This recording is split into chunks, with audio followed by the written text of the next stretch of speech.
नमस्कार विद्यार्थी मित्रांनो, मी सुवर्णा मगर आपल्या सर्वांचा स्पर्धा अभ्यास या यूट्यूब चॅनलवरती स्वागत करते। विद्यार्थी मित्रांनो, आजच्या व्हिडिओमध्ये आपण 1 ते 4 डिसेंबर या दरम्यानच्या काही महत्त्वाच्या करंट अफेअर्स अभ्यासणार आहोत। चला तर मग आजच्या व्हिडिओला सुरुवात करूया। फर्स्ट क्वेश्चन आहे, महाराष्ट्राचे 50वे मुख्य सचिव म्हणून कोणी पदभार स्वीकारला? तर बघा काय विचारलेले आहे, महाराष्ट्राचे 50वे मुख्य सचिव।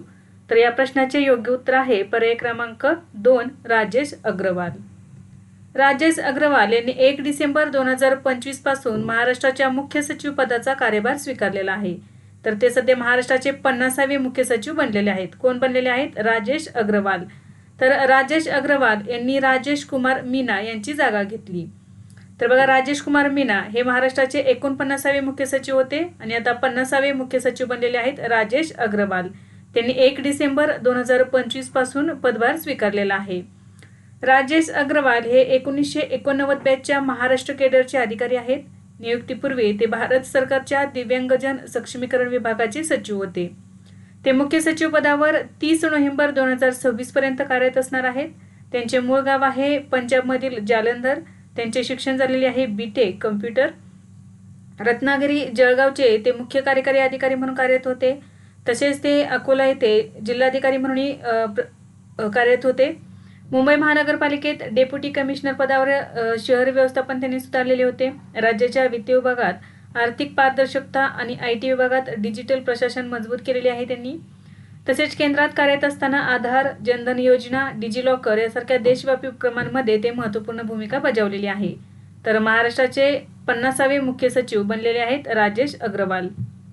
नेक्स्ट आहे, चक्रीवादळ दितवा नंतर श्रीलंकेला मदत करण्यासाठी भारताने सुरू केलेल्या मोहिमेचे नाव काय आहे? तर याचे योग्य उत्तर आहे पर्याय क्रमांक 2, ऑपरेशन सागर बंधू। 28 नोव्हेंबर 2025 रोजी भारताने श्रीलंकेतील दितवा चक्रीवादळ बाधित लोकांना मदत करण्यासाठी ऑपरेशन सागर बंधू सुरू केले। तर बघा, 28 नोव्हेंबर 2025 रोजी श्रीलंकेमध्ये कोणते चक्रीवादळ आलेले होते? दितवा।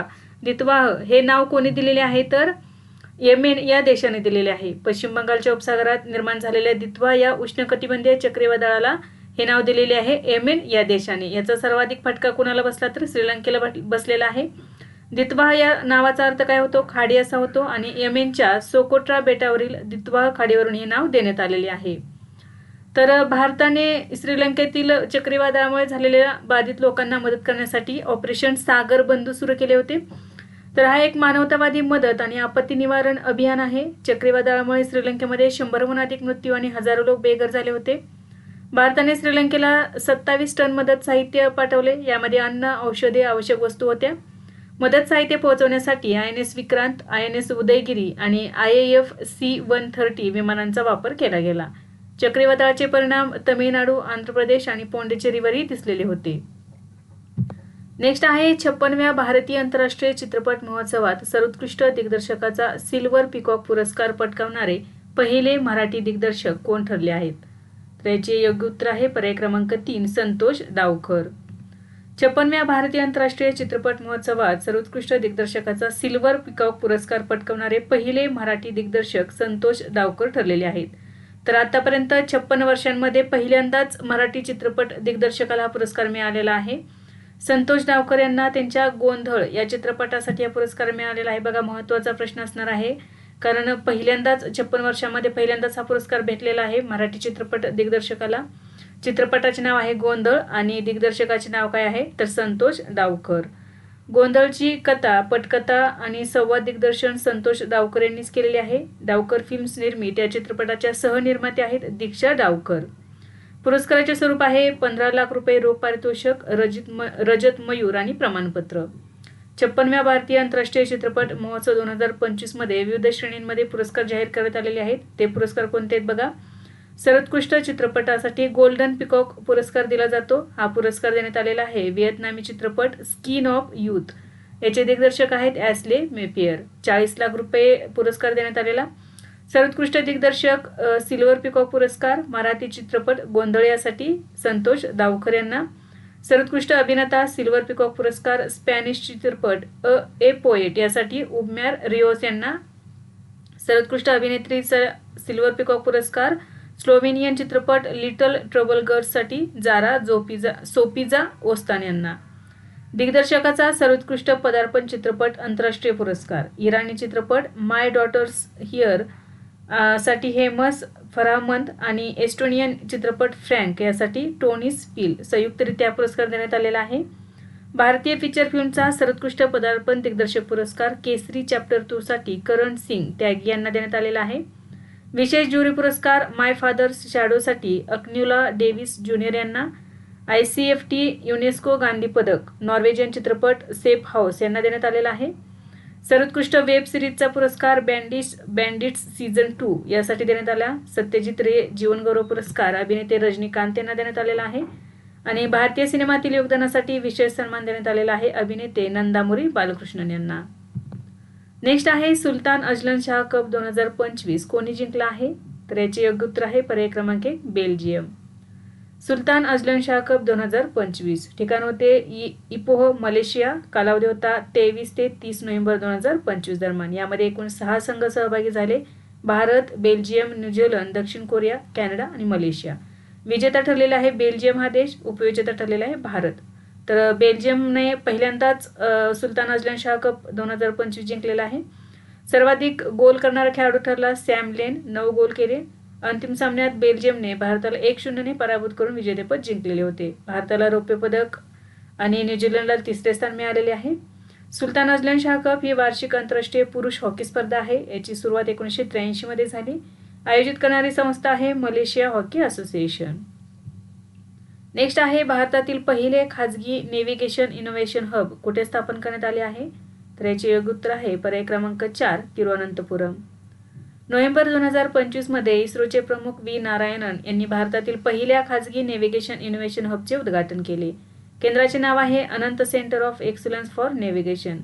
स्थळ आहे केरळमधील तिरुवनंतपुरम या ठिकाणी. स्थापन करणारी संस्था आहे अनंत टेक्नॉलॉजीज. अनंत टेक्नॉलॉजीज ही 1992 पासून इस्रो आणि DRDO मोहिमांमध्ये योगदान देते. हबचे उद्दिष्ट काय आहे? तर भारताला नेव्हिगेशन तंत्रज्ञानात स्वावलंबी बनवणे. इस्रो प्रमुखांनुसार 2047 पर्यंत भारताला विकसित राष्ट्र बनवण्याच्या दिशेने हा महत्त्वाचा टप्पा आहे. तर बघा भारतातील पहिले खाजगी नेव्हिगेशन इनोव्हेशन हब केरळमधील तिरुवनंतपुरम या ठिकाणी अनंत टेक्नॉलॉजीजने स्थापन केलेले आहे. नाव आहे Anant centre of excellence for navigation. Next आहे राष्ट्रसंत तुकडोजी महाराज नागपूर विद्यापीठाच्या पहिल्या महिला कुलगुरुपदी कोणाची नियुक्ती झाली आहे? तर याचे योग्य उत्तर आहे पर्याय क्रमांक 3 डॉक्टर मनाली मकरंद क्षीरसागर. डॉक्टर मनाली मकरंद क्षीरसागर यांची राष्ट्रसंत तुकडोजी महाराज नागपूर विद्यापीठाच्या कुलगुरुपदी नियुक्ती झाली आहे. विद्यापीठाच्या 102 वर्षांच्या इतिहासात पहिल्यांदाच एका महिलेला हे पद मिळाले आहे. त्यांनी 3 डिसेंबर 2025 रोजी पदभार स्वीकारला आहे. ते यशवंतराव चव्हाण अभियांत्रिकी महाविद्यालयाच्या तांत्रिक संचालिका आणि सल्लागार होत्या. तंत्रज्ञान आधारित अभ्यासक्रम आणि विद्यार्थी रोजगार क्षमता वाढवण्यावर लक्ष केंद्रित करणार आहेत. राज्यपाल तथा कुलपती आचार्य देवव्रत यांनी त्यांची निवड केली आहे. नेक्स्ट आहे पंतप्रधान कार्यालयाचे नवीन नाव काय आहे? याचे योग्य उत्तर आहे पर्याय क्रमांक 2 सेवा तीर्थ. केंद्र सरकारने पंतप्रधान कार्यालयाचे नाव बदलून सेवा तीर्थ असे केले आहे. देशभरातील राजभवनांचे नाव आता लोकभवन असे करण्यात आलेले आहे. तसेच केंद्रीय सचिवालय आता कर्तव्य भवन म्हणून ओळखले जाईल. हा बदल सरकारी इमारतींना लोक आणि सेवेशी जोडण्याच्या विचारसरणीचे प्रतिबिंब करतो. सर्व सेवेच्या दृष्टीने महत्त्वाचा प्रश्न आहे बघा. पंतप्रधान कार्यालयाचे नवीन नाव आहे सेवा तीर्थ. देशभरातील जे राज्य भवन असणार आहे त्यांचे नवीन नाव असणार आहे लोकभवन आणि केंद्रीय सचिवालय याचे नाव असणार आहे कर्तव्य भवन. नेक्स्ट आहे एअर मार्शल तेजबीर सिंग यांनी भारतीय हवाई दलात कोणते पद स्वीकारले आहे? तर याचे योग्य उत्तर आहे पर्याय क्रमांक 2 महासंचालक तपासणी आणि सुरक्षा विभागाचे. एअर मार्शल तेजबीर सिंग यांनी 1 डिसेंबर 2025 रोजी भारतीय हवाई मुख्यालय महासंचालक पदाचा पदभार स्वीकारलेला आहे. तपासणी आणि सुरक्षा विभागाचे ते महासंचालक झालेले आहेत. त्यांना हवाई दलात 37 वर्षांचा अनुभव आहे. त्यांनी आतापर्यंत 7,000हून अधिक उड्डाण तास पूर्ण केलेले आहेत. भारतीय हवाई दलात C-130J सुपर हर्क्युलिस विमानाच्या समावेशात ते अग्रणी आहेत. नेक्स्ट आहे केंद्रीय प्रत्यक्ष कर आणि सीमा शुल्क मंडळाच्या अध्यक्षपदी कोणाची नियुक्ती करण्यात आली आहे? तर याचे योग्य उत्तर आहे पर्याय क्रमांक 3 विवेक चतुर्वेदी. विवेक चतुर्वेदी यांची केंद्रीय प्रत्यक्ष कर आणि सीमा शुल्क मंडळाचे अध्यक्ष म्हणून नियुक्ती करण्यात आली आहे. त्यांनी 1 डिसेंबर 2025 रोजी पदभार स्वीकारला. तर विवेक चतुर्वेदी हे 1990 बॅचचे भारतीय महसूल सेवा अधिकारी आहेत. अध्यक्षपद स्वीकारण्यापूर्वी त्यांनी CBIC मध्ये सदस्य, कर धोरण आणि कायदेशीर म्हणून कार्य केले आहे. त्यांनी महसूल गुप्तवार्ता संचालनालयामध्ये प्रधान महासंचालक म्हणूनही कार्य केले आहे. त्यांनी CBICचे मुख्य दक्षता अधिकारी म्हणून महत्त्वाची भूमिका बजावलेली आहे. 2007 ते 2011 दरम्यान ते महाराष्ट्र मंत्रालयासोबत ब्रुसेल्समध्ये प्रथम सचिव म्हणून आंतरराष्ट्रीय जबाबदाऱ्यांवर कार्यरत होते. नेक्स्ट क्वेश्चन आहे, अलीकडेच कोणत्या विभागाने सर्व मोबाईल फोनमध्ये संचार साथी ॲप प्री इन्स्टॉल करण्याचे आदेश दिले आहेत? तर याचे योग्य उत्तर आहे पर्याय क्रमांक 2, दूरसंचार विभाग. दूरसंचार विभागाने सर्व नवीन मोबाईल फोनमध्ये संचार साथी ॲप प्री इन्स्टॉल करणे अनिवार्य केलेले आहे. हा नियम भारतात बनवलेल्या किंवा आयात केलेल्या प्रत्येक नवीन स्मार्टफोनसाठी लागू असणार आहे. कंपन्यांना 90 दिवसांच्या आत ॲप फोनमध्ये आधीच असल्याची खात्री करावी लागेल. संचार साथी ॲप चोरीला गेलेल्या फोनची तक्रार नोंदवण्यास आणि ब्लॉक करण्यास मदत करते. ॲप फोनचा IMEI नंबर CEIR डेटाबेसशी जुळवून बनावट सिम आणि सायबर फसवणूक ओळखू शकते. हे ॲप आहे फोन सेटअप दरम्यान वापरकर्त्याला स्पष्ट दिसणार आहे आणि त्याचे कार्य लपवले किंवा अक्षम केले जाणार नाही, म्हणजे ते अनइन्स्टॉल करू शकत नाही. नेक्स्ट आहे, एकदिवसीय सामन्यात सर्वाधिक शतके करणारा फलंदाज कोण बनला आहे? तर याचे योग्य उत्तर आहे पर्याय क्रमांक 4, विराट कोहली. एकदिवसीय सामन्यात सर्वाधिक शतक करणारा फलंदाज विराट कोहली ठरलेला आहे. भारताचा खेळाडू आहे. विराट कोहलीने आपले 52वे एकदिवसीय शतक झळकावलेले आहे, जे या फॉर्मॅटचा विश्वविक्रम आहे. हे शतक दक्षिण आफ्रिकेविरुद्ध केले. आंतरराष्ट्रीय क्रिकेटमधील विराट कोहलीची एकूण 83 शतके केलेली आहेत. यामध्ये कसोटी क्रिकेटमध्ये 30, एकदिवसीयमध्ये 52 आणि T20 आंतरराष्ट्रीयमध्ये 1 शतक केलेले आहे. एकदिवसीय सामन्यात सर्वाधिक शतक करणारे खेळाडू विराट कोहलीने 52 केलेले आहेत. सचिन तेंडुलकर यांनी 51, रोहित शर्मा यांनी 33, रिकी पॉन्टिंग 30 आणि सनथ जयसूर्या 20. नेक्स्ट आहे, रॉबिन स्मिथ यांचे निधन झाले आहे. ते कोणत्या देशाचे माजी क्रिकेटपटू होते? तर याचे योग्य उत्तर आहे पर्याय क्रमांक 1, इंग्लंड. 1 डिसेंबर 2025 रोजी इंग्लंडचे माजी फलंदाज रॉबिन स्मिथ यांचे ऑस्ट्रेलियातील पर्थ या ठिकाणी निधन झाले. ते 62 वर्षांचे होते. क्रिकेट जगतात त्यांना द जज म्हणून ओळखले जात असे. का ओळखले जात असेल तर त्यांची केस कुरळी होती, त्यामुळे त्यांना द जज म्हणून ओळखले जात असे. त्यांनी इंग्लंडसाठी 62 कसोटी सामने खेळले आणि 4236 धावा केलेल्या आहेत. नेक्स्ट आहे, कतार ग्रांड प्री 2025 कोणी जिंकली? तर याचे योग्य उत्तर आहे पर्याय क्रमांक 3, मॅक्स वर्स्टपेन. मॅक्स वर्स्टपेन हे रेडबुलचे ड्रायव्हर आहेत, तर त्यांनी कतार ग्रांड प्री 2025 जिंकले आहे. या विजयासह वर्स्टपेनने फॉर्म्युला 1 चॅम्पियनशिप पॉईंट्स टेबलमध्ये आपले स्थान आणखी मजबूत केलेले आहे. नेक्स्ट आहे, अलीकडेच सुरू झालेली टेक्स रॅम्प्स योजना कोणत्या क्षेत्राशी संबंधित आहे? तर याचे योग्य उत्तर आहे पर्याय क्रमांक 4, वस्त्रोद्योग. 27 नोव्हेंबर 2025 रोजी भारत सरकारने वस्त्रोद्योग क्षेत्राला प्रोत्साहन देण्यासाठी टेक्स रॅम्प्स योजनेला मान्यता दिली आहे. पूर्ण नाव काय आहे? Textile research assessment monitoring planning and startup tex ramps. 27 November 2025 रोजी मान्यता देण्यात आलेली आहे. कोणत्या क्षेत्रासाठी आहे? वस्त्रोद्योग क्षेत्रासाठी आहे. योजना वस्त्रोद्योग मंत्रालयाद्वारे केंद्र सरकारच्या निधीतून 305 कोटी रुपये खर्च करून राबवली जाईल. कालावधी असणार आहे आर्थिक वर्ष 2025-26 ते 2030-31. योजना ही केंद्रीय क्षेत्र योजना म्हणून राबवली जाईल. उद्दिष्ट आहे संशोधन, नवोपक्रम, डेटा सिस्टीम आणि वस्त्रोद्योगाची स्पर्धात्मकता वाढवणे. योजनेद्वारे वस्त्रोद्योग तंत्रज्ञानावर आधारित, पर्यावरणपूरक आणि जागतिक स्तरावर स्पर्धात्मक बनवेल. योजना संशोधन, डेटा आणि नवोपक्रम यांचा समावेश करून क्षेत्राला बळकटी देईल. नेक्स्ट आहे, 60वी अखिल भारतीय पोलीस महासंचालक आणि महानिरीक्षकांची परिषद कोठे आयोजित करण्यात आली होती? तर याचे योग्य उत्तर आहे पर्याय क्रमांक 2, नवा रायपूर या ठिकाणी. 60वी अखिल भारतीय पोलीस महासंचालक आणि महानिरीक्षकांची परिषद 28 ते 30 नोव्हेंबर 2025 दरम्यान छत्तीसगडमधील नवा रायपूर IIMP कॅम्पसमध्ये आयोजित करण्यात आली. परिषदेचे उद्घाटन केंद्रीय गृहमंत्री अमित शाह यांनी केले. पंतप्रधान नरेंद्र मोदी यांनी 29 आणि 30 नोव्हेंबर रोजी परिषदेच्या प्रमुख सत्रांचे अध्यक्षस्थान भूषवले. परिषदेचा विषय किंवा थीम होती विकसित भारत सुरक्षा परिमाण. उद्देश होता पोलिसिंगशी संबंधित प्रमुख आव्हानांचा आढावा घेणे आणि सुरक्षित भारतासाठी नवीन धोरणे तयार करणे. नेक्स्ट आहे, भारताने MH-60R हेलिकॉप्टरच्या मदतीसाठी अमेरिकेसोबत किती कोटींचा करार केला आहे? तर याचे योग्य उत्तर आहे पर्याय क्रमांक 2, 7,900 कोटी रुपये. नोव्हेंबर 2025 मध्ये भारताने अमेरिकेसोबत 7,900 कोटी रुपयांचा संरक्षण करार केला आहे. हा करार भारतीय नौदलाच्या MH-60R सीहॉक हेलिकॉप्टरसाठी आहे. संरक्षण मंत्रालयाने letter of offer and acceptance यावर स्वाक्षरी केली. हा जो करार आहे हा फॉरेन मिलिटरी सेल्स कार्यक्रमांतर्गत करण्यात आला आहे. या करारात हेलिकॉप्टर दुरुस्ती व देखभाल सुविधा, सुटे भाग, तांत्रिक सहाय्य, प्रशिक्षण, घटक दुरुस्ती आणि पुनर्भरणी यांचा समावेश असणार आहे. पॅकेजमुळे हेलिकॉप्टरची ऑपरेशनल तयारी आणि देखभाल क्षमता वाढणार आहे. उपक्रम आत्मनिर्भर भारताच्या उद्दिष्टाचे सुसंगत, कारण यामध्ये भारतीय MSMEs आणि देशांतर्गत कंपन्यांचाही सहभाग असणार आहे. MH-60R हेलिकॉप्टर हे भारतीय नौदलासाठी बहुभूमिका प्लॅटफॉर्म आहेत. हे पाणबुडी विरुद्ध युद्ध, पृष्ठभागावर हल्ला आणि शोध बचाव मोहिमेसाठी वापरले जातात. नेक्स्ट क्वेश्चन आहे, इंटरपोलचे नवे अध्यक्ष म्हणून कोणाची नियुक्ती करण्यात आली आहे?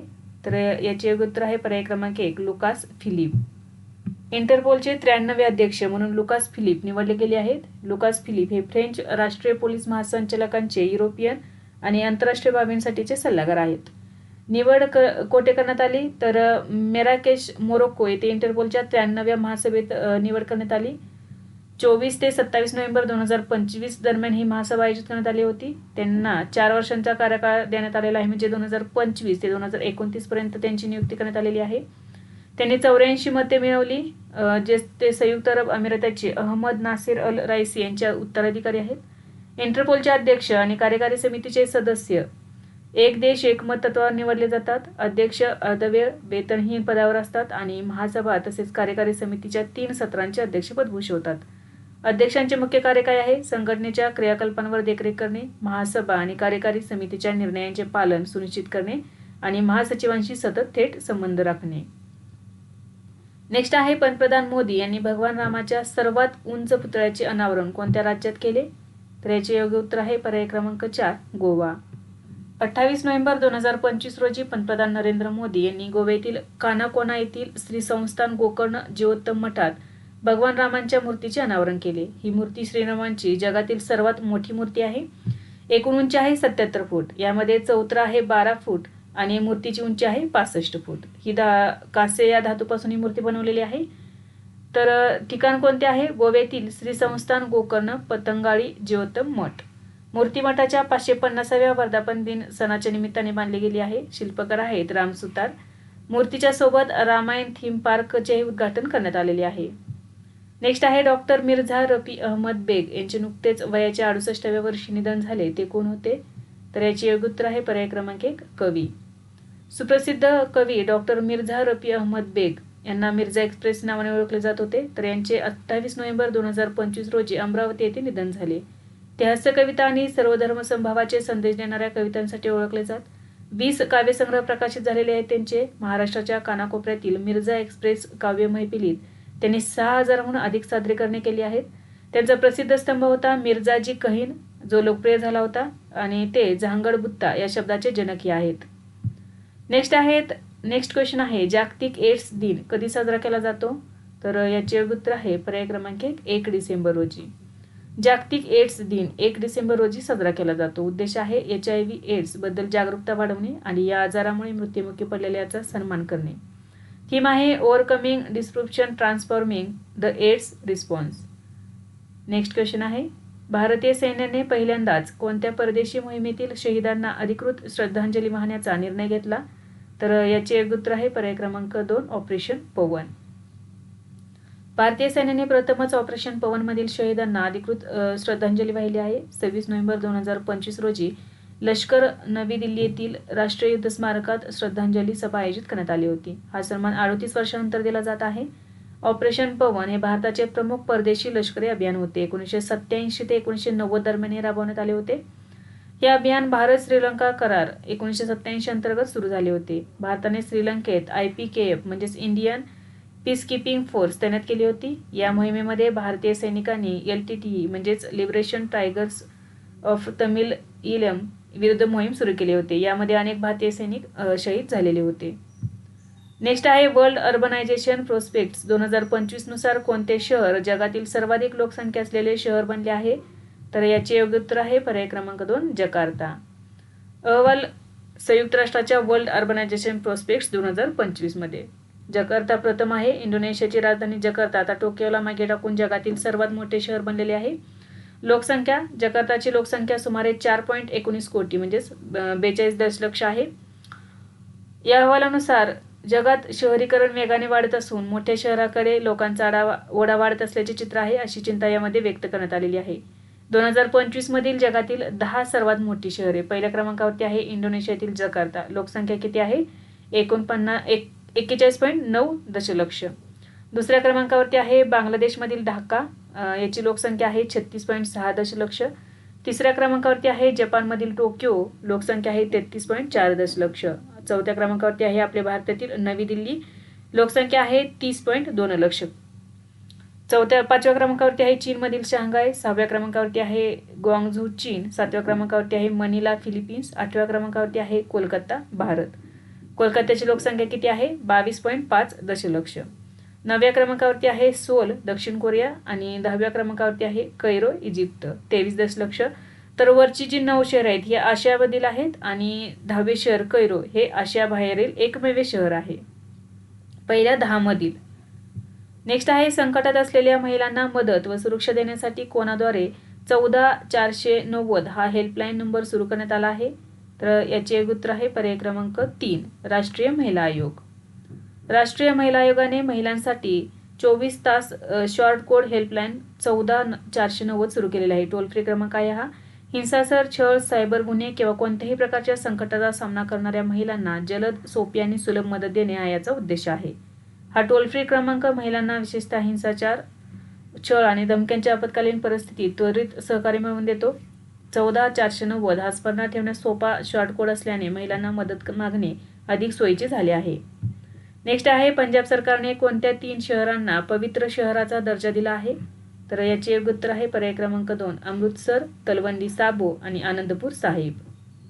नोव्हेंबर 2025 मध्ये पंजाब सरकारने 5 तख्तांपैकी 3 तख्तांना पवित्र शहराचा दर्जा देण्याचा निर्णय घेतला. 3 पवित्र शहरांची नावे बघा. जुने अमृतसर शहर, भटिंडाचे तलवंडी साबो आणि रोपरचे आनंदपूर साहिब या 3 शहरांना पवित्र शहरांचा दर्जा देण्यात येणार आहे. या शहरांमध्ये मांस, दारू, तंबाखू आणि इतर मादक पदार्थांच्या विक्रीवर बंदी असणार आहे. हा निर्णय श्री आनंदपूर साहिब येथे पंजाब विधानसभेच्या विशेष अधिवेशनात एकमताने घेतला गेला. नेक्स्ट आहे नॅशनल डिफेन्स अकॅडमीमध्ये राष्ट्रपतींचे कांस्य पदक मिळवणारी पहिली महिला कॅडेट कोण बनली? तर याचे योग्य उत्तर आहे पर्याय क्रमांक 3 सिद्धी जैन. सिद्धी जैन या कॅडेटने नॅशनल डिफेन्स अकॅडमीच्या 149व्या अभ्यासक्रमाच्या पासिंग आउट परेडमध्ये इतिहास रचला. त्या राष्ट्रपतीचे कांस्य पदक मिळवणाऱ्या पहिल्या महिला कॅडेट ठरलेल्या आहेत.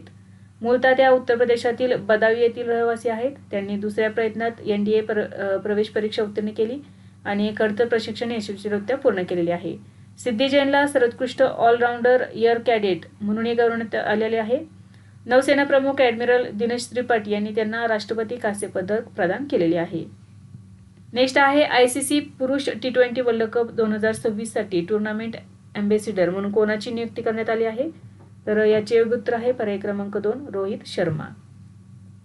ICC पुरुष T20 वर्ल्ड कप 2026 आवृत्ती असणार आहे 10वी. ठिकाण आहे भारत आणि श्रीलंका संयुक्तपणे. कालावधी असणार आहे 7 फेब्रुवारी ते 8 मार्च 2026 दरम्यान. एकूण संघ असतील 20. Tournament ambassador Rohit Sharma. 2024च्या T20 वर्ल्ड कपचे विजेतेपद रोहित शर्मा यांच्या नेतृत्वाखालील भारताने पटकावलेले होते. नेक्स्ट आहे ISB रिसर्च कॅटलिस्ट पुरस्कार 2025 ने अलीकडेच कोणाला सन्मानित केले आहे? तर याचे योग्य उत्तर आहे पर्याय क्रमांक 2 Azim Premji. ISB research catalyst पुरस्कार 2025 ने अजिम प्रेमजी यांना सन्मानित केले आहे. ISB रिसर्च कॅटलिस्ट पुरस्कार हा भारताच्या संशोधन आणि ज्ञान परिसंस्थेतील योगदानासाठी दिला जातो. हा पुरस्कार Indian school of business Mohali मध्ये आयोजित ISB इन्साइट्स फोरम मध्ये प्रदान केला जातो. अजिम प्रेमजी हे विप्रा समूहाचे संस्थापक अध्यक्ष आहेत. ISB इन्साइट फोरमचे उद्देश आहे शैक्षणिक संस्था, उद्योग आणि सरकार यांच्यातील सहकार्याला प्रोत्साहन देणे. ISBचे लक्ष आहे पुराव्यावर आधारित संशोधनाद्वारे राष्ट्रीय आव्हानावर उपाय विकसित करणे. नेक्स्ट आहे शिवमोगा येथील केलाडी शिवप्पा नायक कृषी आणि फलोत्पादन विज्ञान विद्यापीठाने अलीकडेच कोणती लाल तांदळाची जात सादर केली आहे? तर याचे योग्य उत्तर आहे पर्याय क्रमांक 3 सह्याद्री सिंधुरा. नोव्हेंबर 2025 मध्ये सह्याद्री सिंधुरा ही बारीक धान्याची लाल तांदळाची नवीन जात केलाडी शिवप्पा नाईक कृषी आणि फलोत्पादन विज्ञान विद्यापीठ शिवमोगा यांनी सादर केलेली आहे किंवा विकसित केलेली आहे. या विकास पथकाचे नेतृत्व डॉक्टर BM दुष्यंत कुमार यांनी केले. ही जात लाल तांदूळ म्हणून ओळखल्या जाणाऱ्या पौष्टिक लाल तांदळाच्या प्रकारातील आहे. सह्याद्री सिंधुरा सुधारित व जास्त उत्पादन देणारा वाण आहे. नेक्स्ट आहे ICC 19 वर्षाखालील पुरुष क्रिकेट विश्वचषक 2026 कोणत्या देशाद्वारे सहयजमानपद भूषवले जाईल? तर याचे योग्य उत्तर आहे पर्याय क्रमांक 4, 1 आणि 2 म्हणजे झिम्बाब्वे आणि नामिबिया. ICC 19 वर्षाखालील पुरुष क्रिकेट विश्वचषक 2026 यजमान देश असणार आहेत झिम्बाब्वे आणि नामिबिया. कालावधी असणार आहे 15 जानेवारी ते 6 फेब्रुवारी 2026 दरम्यान. या स्पर्धेत 16 संघ भाग घेतील. एकूण 41 सामने खेळले जातील. भारताचा पहिला सामना 15 जानेवारी रोजी झिम्बाब्वे येथे अमेरिकेविरुद्ध असणार आहे. नेक्स्ट आहे तिसऱ्या जागतिक कौशल्य आशिया स्पर्धेचे आयोजन कोठे करण्यात आले? तर याचे योग्य उत्तर आहे पर्याय क्रमांक 3, तैवान.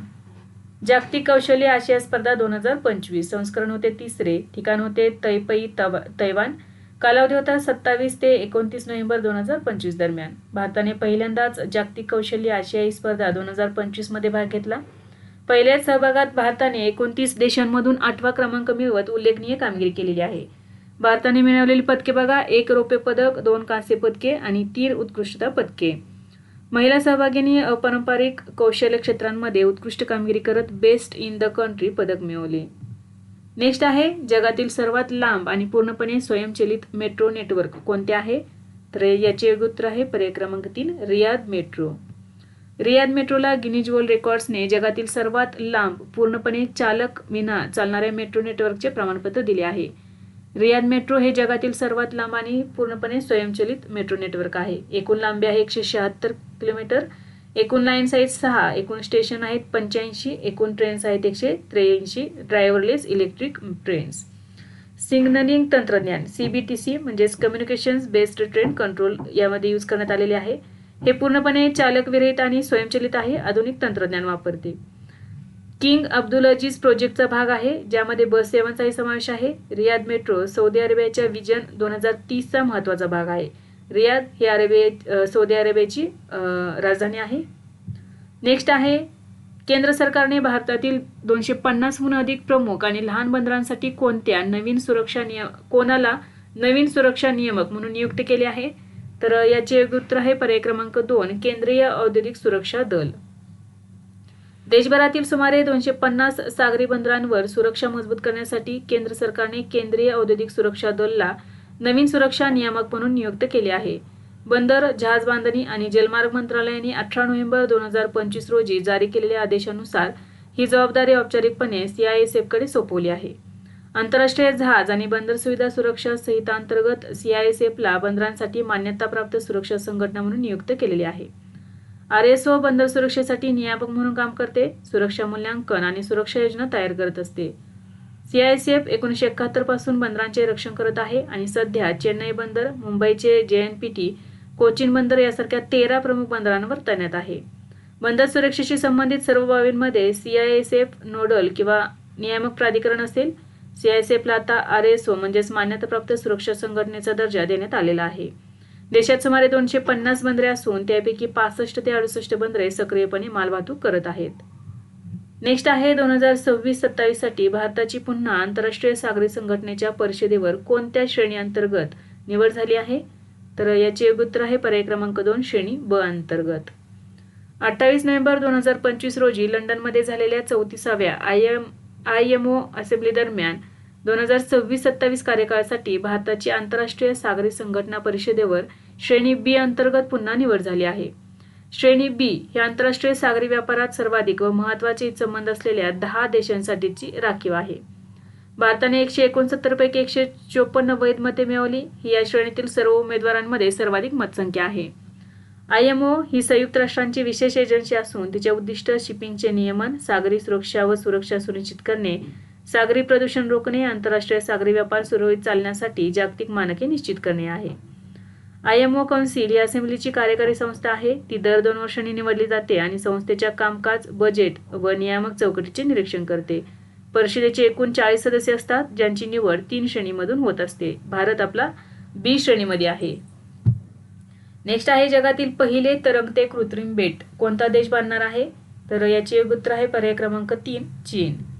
चीन अणुबॉम्बपासून सुरक्षित राहू शकणारे जगातील पहिले कृत्रिम तरंगते बेट तयार करत आहे.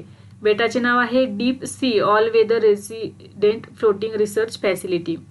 हे बेट समुद्राच्या मधोमध 4 महिने 238 नागरिकांना आधार देऊ शकते.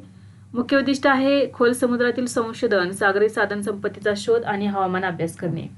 हे बेट अणुस्फोटाच्या उष्णतेपासून आणि शॉक वेव्स पासून सुरक्षित राहण्यासाठी मेटा मटेरियल सँडविच पॅनल्स वापरले जातात. या पॅनल्स धक्क्याला शोषून घेऊन मुख्य संरचनेला नुकसान पोहोचू देत नाहीत. प्रकल्पाचे बांधकाम सुरू असून 2028 पर्यंत कार्यरत होण्याची अपेक्षा आहे. बेट दक्षिण चीन समुद्रात तैनात केले जाऊ शकते. हे बेट सेमी सबमर्सिबल प्रकारचे आहे, म्हणजे बराचसा भाग पाण्याखाली राहतो आणि समुद्रात स्थिरता राखतो. 9 मीटर उंच लाटांमध्येही स्थिर राहते. मुख्य डेक आणि राहण्याची जागा पाण्याच्या वर असते. बेटाचे आकारमान आहे लांबी 138 मीटर, रुंदी आहे 85 मीटर, उंची आहे 20 मजली इमारती इतकी. बेटाचे वजन आहे 78,000 टन. बेटास डिझेल इलेक्ट्रिक इंजिन जोडलेले असून 28 किलोमीटर पर तास वेगाने पुढे नेऊ शकते. वरच्या भागात हेलिकॉप्टर उतरण्यासाठी धावपट्टी आणि उपकरणे ठेवण्यासाठी मोकळी जागा आहे. तसेच बेटाच्या रचनेमध्ये मून पूल किंवा डॉकिंग बे आहे, ज्यामुळे पाणबुड्या थेट समुद्रात जाऊ आणि परत येऊ शकतात. नेक्स्ट आहे FIH पुरुष हॉकी ज्युनियर विश्वचषक 2025 कोठे आयोजित करण्यात आला? तर याचे योग्य उत्तर आहे पर्याय क्रमांक 1 तमिळनाडू. FIH पुरुष हॉकी ज्युनियर विश्वचषक 2025 आयोजन केलेलं आहे बघा तमिळनाडूतील चेन्नई आणि मदुराई या ठिकाणी. कालावधी आहे 28 नोव्हेंबर ते 10 डिसेंबर 2025 दरम्यान. संस्करण आहे 14वे. या स्पर्धेत एकूण 24 संघ भाग घेतील. भारतात होणारा हा तिसरा FIH ज्युनियर पुरुष विश्वचषक आहे. यापूर्वी 2016 मध्ये लखनौ आणि 2021 मध्ये भुवनेश्वर येथे या स्पर्धा आयोजित केलेल्या होत्या. नेक्स्ट आहे जागतिक बॉक्सिंग संस्थेचे अध्यक्ष कोण बनले आहेत? तर याचे योग्य उत्तर आहे पर्याय क्रमांक 3 गेनाडी गोलोव्हिकिन. गेनाडी गोलोव्हिकिन यांची जागतिक बॉक्सिंग संस्थेचे अध्यक्ष म्हणून नोव्हेंबर 2025 मध्ये निवड झाली आहे. निवड 23 नोव्हेंबर 2025 रोजी रोममध्ये झालेल्या जागतिक बॉक्सिंग काँग्रेसमध्ये करण्यात आली. गोलोव्हिकिन हे कझाकस्तानचे आहेत. ते ऑलिम्पिक रौप्य पदक विजेते आणि माजी मेडलवेट वर्ल्ड चॅम्पियन आहेत. उद्देश काय आहे तर IOCच्या मान्यतेने आंतरराष्ट्रीय बॉक्सिंग असोसिएशनच्या जागी स्थापन झालेल्या या नवीन संस्थेद्वारे बॉक्सिंगला ऑलिम्पिक दर्जा टिकवून ठेवण्यास मदत करणे. नेक्स्ट आहे सुजलाम भारत शिखर परिषद 2025 चे आयोजन कोठे करण्यात आले? तर याचे योग्य उत्तर आहे पर्याय क्रमांक 4 नवी दिल्ली. सुजलाम भारत शिखर परिषद 2025 चे उद्घाटन 28 नोव्हेंबर 2025 रोजी केंद्रीय जलशक्ती मंत्र्यांनी नवी दिल्ली येथे केले. शिखर परिषद पंतप्रधानांच्या सहकारी संघराज्यवाद आणि पुराव्यावर आधारित धोरणनिर्मितीला प्रोत्साहन देते. ही परिषद नीती आयोगाच्या 6 राष्ट्रीय थीमॅटिक शिखर परिषदांचा भाग आहे. थीम आहे नद्या, पिण्याचे पाणी, स्वच्छता, भूजल, सिंचन, ग्रामीण शहरी जल व्यवस्थापन. आयोजित 6 राष्ट्रीय कार्यशाळा बघा नद्या, राखाडी पाण्याचा पुनर्वापर, जलतंत्रज्ञान, पुनर्भरण, पिण्याचे पाणी आणि वर्तन बदल. नेक्स्ट आहे राष्ट्रीय प्रदूषण नियंत्रण दिवस कधी साजरा केला जातो? तर याचे योग्य उत्तर आहे पर्याय क्रमांक 2 डिसेंबर रोजी. राष्ट्रीय प्रदूषण नियंत्रण दिवस दरवर्षी 2 डिसेंबर रोजी साजरा केला जातो. या दिवसाचे आयोजन 1984 मधील भोपाळ वायू दुर्घटनेतील बळींच्या स्मरणार्थ केला जातो. या दिवसाचा उद्देश आहे प्रदूषण नियंत्रण, प्रतिबंध आणि पर्यावरण संरक्षणाबद्दल जनजागृती निर्माण करणे. नेक्स्ट आहे नोव्हेंबर 2025 मध्ये कोणत्या संस्थेने सामाजिक बदलासाठी इम्पॅक्ट राईज इनिशिएटिव्ह सुरू केला आहे? तर याचे योग्य उत्तर आहे पर्याय क्रमांक 3 IIT खरगपूर. इम्पॅक्ट राईज हा उपक्रम IIT खरगपूरने नोव्हेंबर 2025 मध्ये लॉन्च केला. उद्देश आहे तंत्रज्ञान संशोधन, कौशल्य विकास आणि उद्योजकता वापरून समाजातील मोठ्या विकासात्मक समस्या सोडवणे. राईज बघा लॉंग फॉर्म RISE चा रिसर्च, इनोव्हेशन, स्किलिंग आणि एंटरप्रेन्योरशिप. हा उपक्रम CSR उंब्रेला म्हणून तयार केला गेला आहे, ज्याद्वारे कॉर्पोरेट, संस्था आणि इतर भागीदार एकत्र येतात. यामध्ये 4 स्तंभ आहेत: संशोधन, नवोन्मेषण, कौशल्य विकास आणि उद्योजकता. नेक्स्ट आहे हॅमर शस्त्र प्रणालीचे उत्पादनासाठी भारत आणि कोणत्या देशांमध्ये करार करण्यात आलेला आहे? तर याचे योग्य उत्तर आहे पर्याय क्रमांक 4 फ्रान्स. नोव्हेंबर 2025 मध्ये भारताने हॅमर शस्त्र प्रणालीच्या उत्पादनासाठी फ्रान्स सोबत करार केला आहे.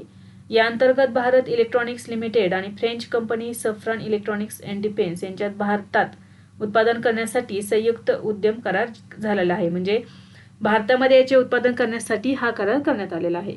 हॅमर ही शस्त्र प्रणाली फ्रान्सच्या सॅफ्रन कंपनीने विकसित केली आहे.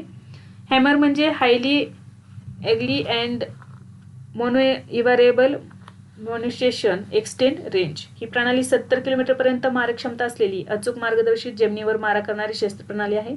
विविध वजनाच्या बॉम्बसह ही प्रणाली वापरता येते, त्यामुळे ती बहुउद्देशीय आणि लवचिकता ठरते. नेक्स्ट आहे 2030च्या राष्ट्रीय क्रीडा स्पर्धांचे आयोजन करण्याची संधी कोणत्या देशाला मिळाली आहे? तर याचे उत्तर आहे पर्याय क्रमांक 4 आपल्या भारत देशाला. 2030च्या राष्ट्रीय क्रीडा स्पर्धेचे यजमानपद भारताला मिळालेले आहे. हे राष्ट्रीय क्रीडा स्पर्धेचे शताब्दी संस्करण असणार आहे, म्हणजे 100वे वर्ष असणार आहे. अहमदाबादला अधिकृतपणे यजमान शहर म्हणून घोषित करण्यात आलेले आहे. 26 नोव्हेंबर 2025 रोजी स्कॉटलंडमधील ग्लासगो येथे झालेल्या राष्ट्रीय क्रीडा महासभेच्या बैठकीत हा निर्णय घेण्यात आला. 74 सदस्य देश आणि प्रदेशांनी भारताच्या बोलीला मान्यता दिली. नायजेरिया अबुजाला मागे टाकत भारताने यजमानपद जिंकलेले आहे. ही स्पर्धा दर 4 वर्षांनी आयोजित केली जाते. पहिली स्पर्धा 1930 मध्ये कॅनडातील हॅमिल्टन शहरात आयोजित करण्यात आली होती. भारताने 1934 मध्ये पहिल्यांदाच यामध्ये सहभाग घेतलेला होता. 2010 मध्ये भारताने नवी दिल्लीमध्ये या स्पर्धेचे आयोजन केलेले होते. नेक्स्ट आहे 93 वर्षात पहिल्यांदाच भारत किती धावांनी पराभूत झाला आहे? कसोटीमध्ये किती धावांनी पराभूत झाला आहे? तर याचे योग्य उत्तर आहे पर्याय क्रमांक 1 408 धावांनी. गुवाहाटी कसोटीत भारताला दक्षिण आफ्रिकेकडून 408 धावांनी पराभव पत्करावा लागला. भारताच्या कसोटी क्रिकेट इतिहासातील हा सर्वात मोठा पराभव आहे. भारताचा 93 वर्षात पहिल्यांदाच 400 पेक्षा जास्त धावांनी पराभव झाला आहे. या विजयासह दक्षिण आफ्रिकेने मालिका 2-0 जिंकली आहे. 25 वर्षांनंतर दक्षिण आफ्रिकेचा भारतातला हा पहिलाच कसोटी मालिका विजय आहे. सायमन हार्मरला मालिकावीर म्हणून घोषित करण्यात आले. नेक्स्ट आहे आंतरराष्ट्रीय गीता महोत्सव 2025 साठी भागीदार राज्य कोणते आहे? तर याचे योग्य उत्तर आहे पर्याय क्रमांक 3 उत्तर प्रदेश. आंतरराष्ट्रीय गीता महोत्सव 2025 ठिकाण आहे कुरुक्षेत्र हरियाणा. आवृत्ती आहे 10वी. महोत्सवाचा कालावधी आहे 15 नोव्हेंबर ते 5 डिसेंबर 2025. या महोत्सवात एकूण 51 देश सहभागी झाले. हरियाणाच्या मुख्यमंत्र्यांनी इंग्लंडला भागीदार देश म्हणून घोषित केले. भारतातले भागीदार राज्य आहे उत्तर प्रदेश. भारतीय आध्यात्मिकता आणि भगवद्गीतेचा संदेश जगभर पोहोचवण्यासाठी सांस्कृतिक कार्यक्रम, विद्वान चर्चा आणि शिल्पमेळे आयोजित करण्यात आलेले आहेत. नेक्स्ट आहे भारतातील पहिल्या द्रवरूप हेलियम क्रायोजेनिक सुविधेचे उद्घाटन कोणी केले? तर याचे योग्य उत्तर आहे पर्याय क्रमांक 2 डॉक्टर जितेंद्र सिंह. केंद्रीय मंत्री डॉक्टर जितेंद्र सिंह यांनी देशातील पहिल्या लिक्विड हेलियम क्रायोजेनिक सुविधेचे उद्घाटन केले. ही सुविधा मुंबईतील IIT मुंबईच्या क्वांटम रिसर्च लॅबमध्ये स्थापित करण्यात आलेली आहे. लिक्विड हेलियम क्रायोजेनिक सुविधा ही एक वैज्ञानिक प्रयोगशाळा प्रणाली आहे जिथे हेलियम वायू अत्यंत थंड केला जातो आणि द्रव स्वरूपात वापरला जातो. हे वैशिष्ट्य क्वांटम सायन्स, सुपरकंडक्टिव्हिटी, फोटोनिक्स आणि पुढच्या पिढीच्या संगणकासाठी महत्त्वाचे असणार आहे. नेक्स्ट आहे संयुक्त राष्ट्रांच्या UNODC महिलांच्या नवीन अहवालानुसार जगभरात प्रत्येक वेळी एखाद्या महिलेची किंवा मुलीची हत्या किती मिनिटांनी होते? तर याचे योग्य उत्तर आहे पर्याय क्रमांक 2 दर 10 मिनिटांनी. संयुक्त राष्ट्रांच्या नवीन अहवालात महिला आणि मुलींच्या हत्येचे प्रमाण चिंताजनक पातळीवर असल्याचा इशारा दिलेला आहे. या अहवालानुसार दर 10 मिनिटांनी एका महिलेची किंवा मुलीची हत्या करण्यात येत आहे. ही हत्या अनेकदा घरगुती हिंसाचार, लिंगभेद आणि असमानतेशी संबंधित असते. अहवालामध्ये नमूद केले आहे की स्त्री हत्या रोखण्यात कोणतीही लक्षणीय प्रगती झालेली नाही. विद्यार्थी मित्रांनो, आज आपण काही महत्त्वाचे चालू घडामोडीचे घटक अभ्यासले. यासारखेच नवनवीन व्हिडिओ पाहण्यासाठी चॅनलला लाईक करा आणि सबस्क्राईब करायला विसरू नका. धन्यवाद.